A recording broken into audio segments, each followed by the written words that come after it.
Hey and welcome everyone. Today on Skylines Summer Sessions, myself and Richard Tupper are joined by Dwayne Natwick. Among other things, Dwayne is a Microsoft certified trainer and a region lead with over 30 years experience in the IT industry. Welcome Dwayne, it's great to have you on the show today. Thank you very much. Today I believe you're going to tell us about virtual machine scale sets and virtual machine availability sets and the differences. So to kick things off, Dwayne, tell us a little bit about yourself and the work that you do. Yeah, so right now I'm a product manager for Secure24 as for the cloud infrastructure. I'm actually in a transition period. I'm actually going to be starting as a cloud training architect next week for a Microsoft training partner. So really excited about doing that and about providing training to everybody on the Azure services going forward full time. Awesome. Sounds exciting time for you. So do you see like a lot of people using VM scale sets, VMs and availability sets in Azure? Yeah, I do see, I see it a lot in what our company architects around, they do a lot of SAP workloads, and SAP doesn't take a good advantage of currently it's usually an IaaS type environment rather than using platform services. So, so to get high availability and resiliency within the environment, it really needs to use the virtual machine availability sets, and then using the apps to scale is important as well. So, so I hear that a lot, and when I am doing particularly like a AZ 104 training, the concept of scale sets and availability sets really create some confusion sometimes in terms of the terminology and where one is different than the other. Interesting thing, just in the last week, there was a post on the Skylines Academy Facebook site, and exactly around this particular topic, not understanding how scale sets and availability sets are really built within the environment. Cool. So if I'm working with virtual machines, Dwayne, how many can I have in a virtual machine scale set? What's the sort of limits?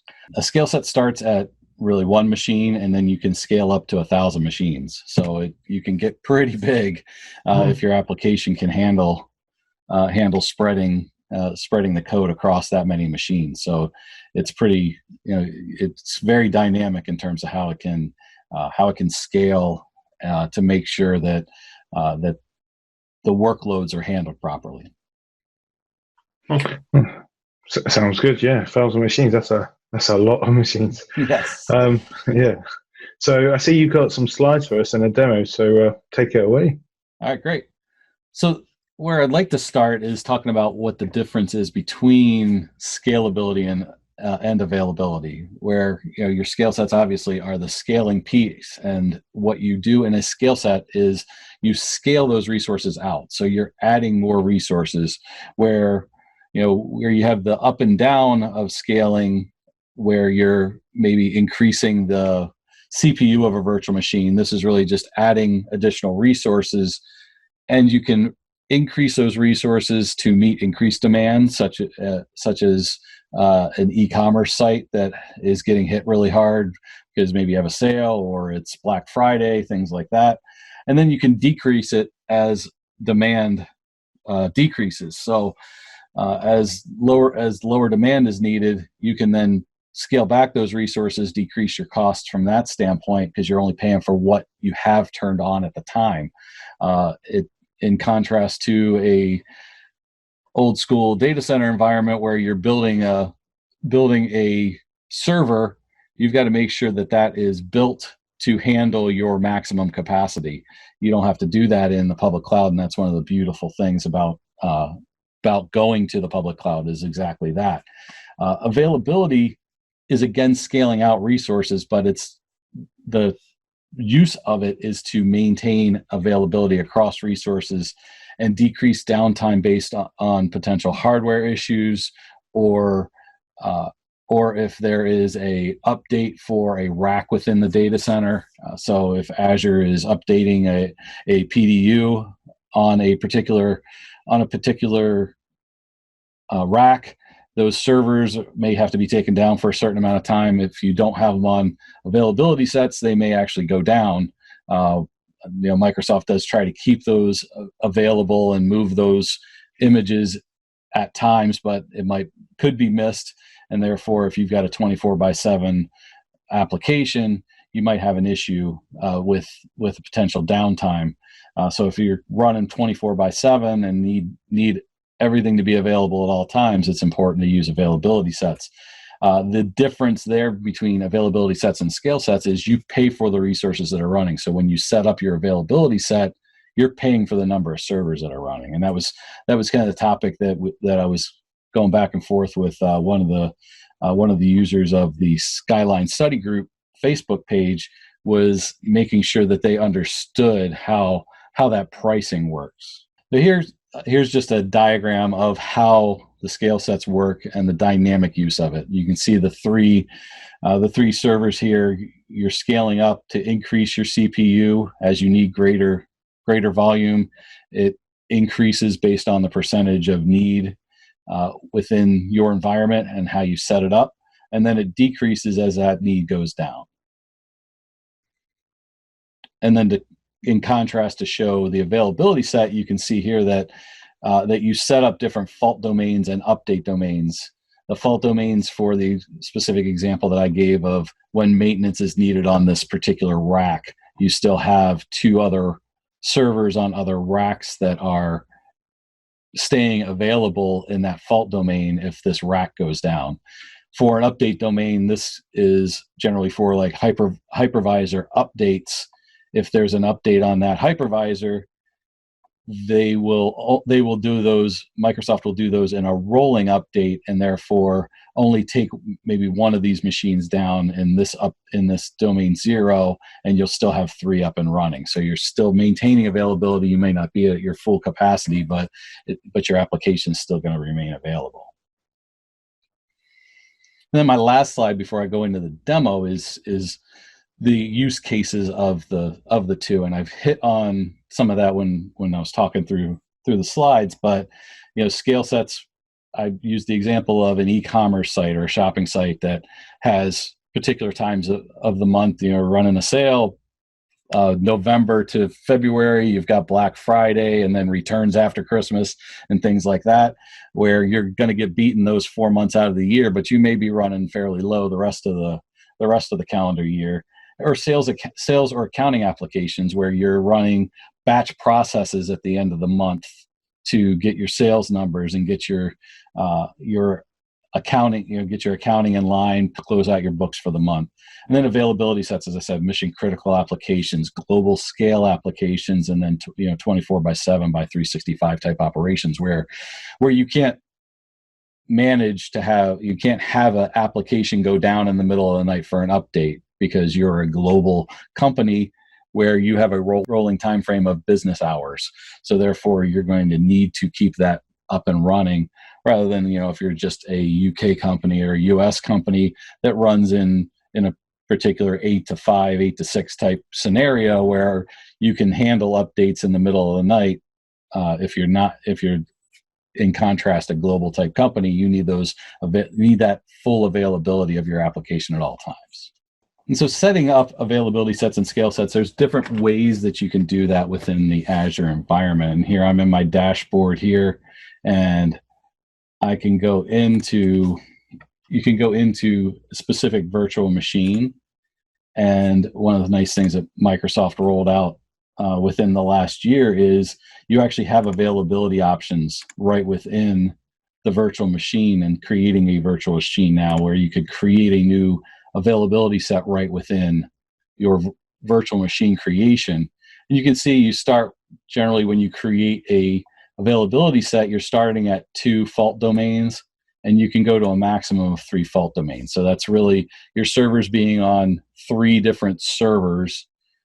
You can go a step further and put those in availability zones and actually put them in 3 different data centers as well. But by default, this would be availability set would be in a single data center, but 3 racks. And then you can build your update domains to up to 20. Now, keep in mind that if you're doing 20 update domains, you're getting billed for 20 versions of that server all the time.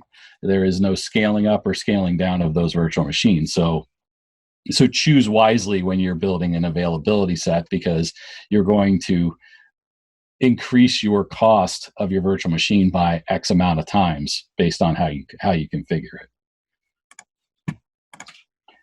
And then if you're setting up and wanting to set up the scale sets, there's actually a scale set area where you would set up a scale set. And when you set up a scale set, you go through the same process of setting up a virtual machine, but you're going to set up, and you can actually one particular thing around scale sets is you can build an availability zone and availability sets within, and add a availability set to a virtual machine scale set. So if you have a virtual machine's availability set up, that can be brought into a scale set and be used as the baseline for that set, for the scale set. But again, you're paying for how many servers you have set in your availability set. But the key thing here, and the key difference in the scale set, is this scaling tab here, where you can set your instance count to potentially start at, say, 1 machine, and then you can scale in and scale out and create a custom policy based on certain thresholds for your virtual machine to add more virtual machines, and to determine how many virtual machines you're going to go up when that threshold is hit. And then again, for scaling in, where you want to bring it down once that CPU threshold decreases, and I believe it's pings that health every 5 minutes, and you can set how often, if it's an anomaly where you're only hitting that one time within a 5-minute period, it might not scale until maybe it's hit it twice. So you can do some custom parameters around that as well.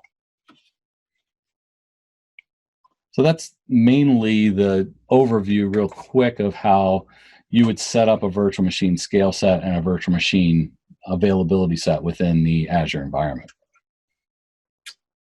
Awesome, thanks for that. So earlier you mentioned about when you give your Azure administrator training, and they sometimes have difficulties between availability sets and scale sets. Can you sort of elaborate a bit on that? And because it seems to be one of the biggest pain points, it sounds like.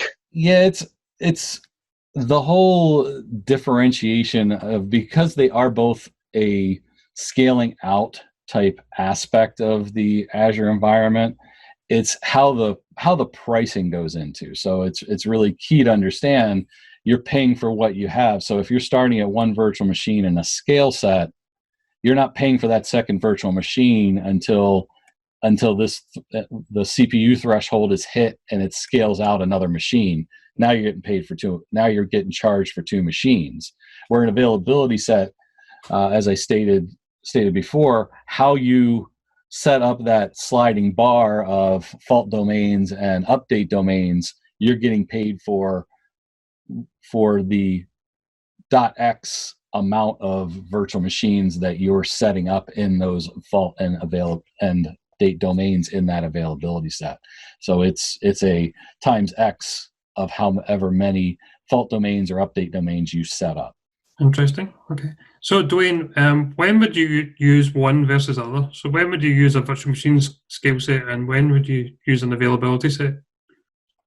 Yes, as I was saying here, your availability sets are really 24/7 by 365 operations, because the availability set protects you from a data center failure, essentially in a certain level, if it at a rack level or an update level. So if a hypervisor needs an update and you have all of your servers on that particular hypervisor, then your servers are going to go down. But if you have them spread across update domains, Microsoft's not going to update all their hypervisors at one time. They're going to do rolling updates, and therefore not take you all down, not take your entire application down at once if you have availability set up with update domains. Same thing with fault domains. If a rack has a PDU or a switch fail, or multiple switches fail in terms of having redundant ports on that switch, if something damaging happens on that particular rack, then you're down if you don't have fault domains set up. But if you spread it across 2 or 3 fault domains, you're going to be protected from that. And if to expand upon that, if you create those across different zones within that data center as well, you're protected from the data center potentially going down completely because you're in a different building as well. The scale sets, again, like I was saying, where you have a dynamic environment where you have servers that like a web application. I always like to use a web application because everybody can understand how web services and e-commerce sites get beaten up during Black Friday. That's a great example and something that everybody can really comprehend, saying that, okay, you don't have to build your server up to handle Black Friday. You can build that scale set so that you can scale up as the CPU utilization increases on your web traffic. Cool.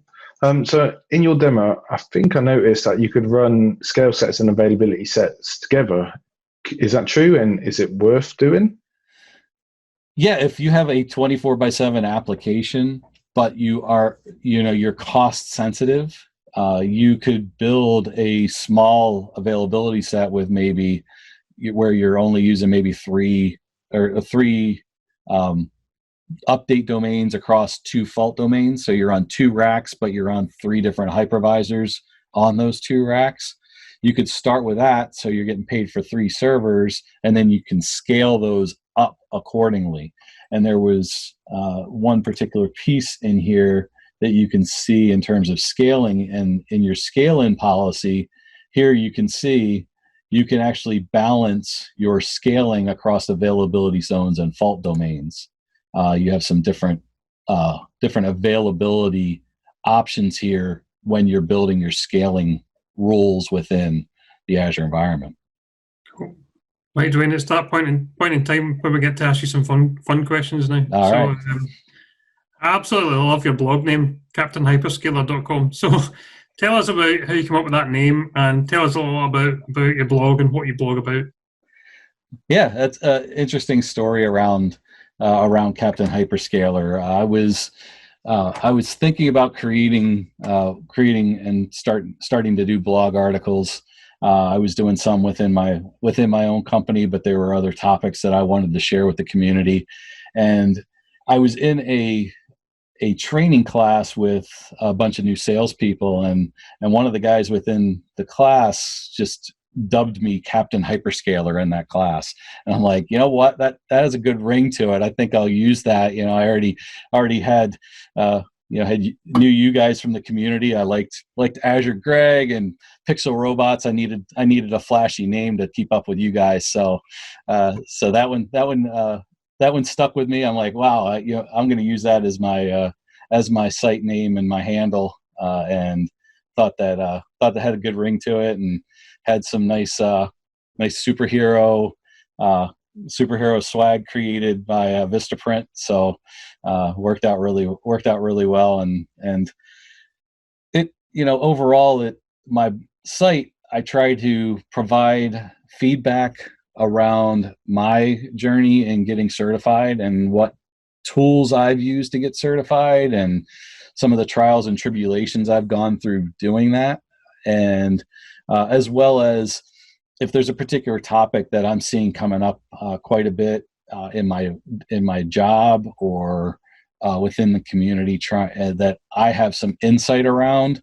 I try to keep that in the topics that I bring around to the group, and since I try to make it as accessible to everybody that reads it. I try not to get too technical in a lot of it, knowing that there's people in the community that might not be a coder or a DevOps type person, to try and keep it kind of at a, maybe a 200 level for everybody, so that they can understand what the services are that are available. One of the ones that I particularly enjoyed writing was one around platform services, because there's so many buzzwords around containers and DevOps and all of that everybody, your head spins about understanding all that. So I tried to demystify that by just letting people know what platform services are, how they benefit everybody, and things like that, without getting too technical sometimes. Sounds like a bit of work, that, trying to demystify that kind of stuff. Yeah, exactly. Yeah. So you mentioned the community quite a lot there. What's your favorite part of being in the Azure community? Oh, I just love the inclusiveness of everybody. Getting started within the community probably about a year ago, and everything. Everybody is just always so welcoming around the Azure community, including you guys. Feel like we're longtime friends, just knowing each other only for like a year through social media and things like that. Never had an opportunity to meet you guys. I didn't get to go to Ignite when you guys were there last year, and doesn't sound like we're gonna have that opportunity this year, but still, we all feel like it does truly feel like a family, because we all just share our ideas and share our thoughts. And that's one of the great things about I think the Azure family and the cloud family, is the willingness to just be open and honest with everybody about your opinions, about your thoughts, without any judgment. Yeah, definitely agree with you on that. It's a good community to be part of. So I think that's about all we have time for today. So thanks very much for your time and taking the opportunity and the time to do this. It's been a pleasure chatting to you. And I'm sure Gregor and myself are going to go off and learn a bit more about VM scale sets and availability zones. Great. It's been a pleasure. Thanks for having me. Thank you, Dwayne. Thanks.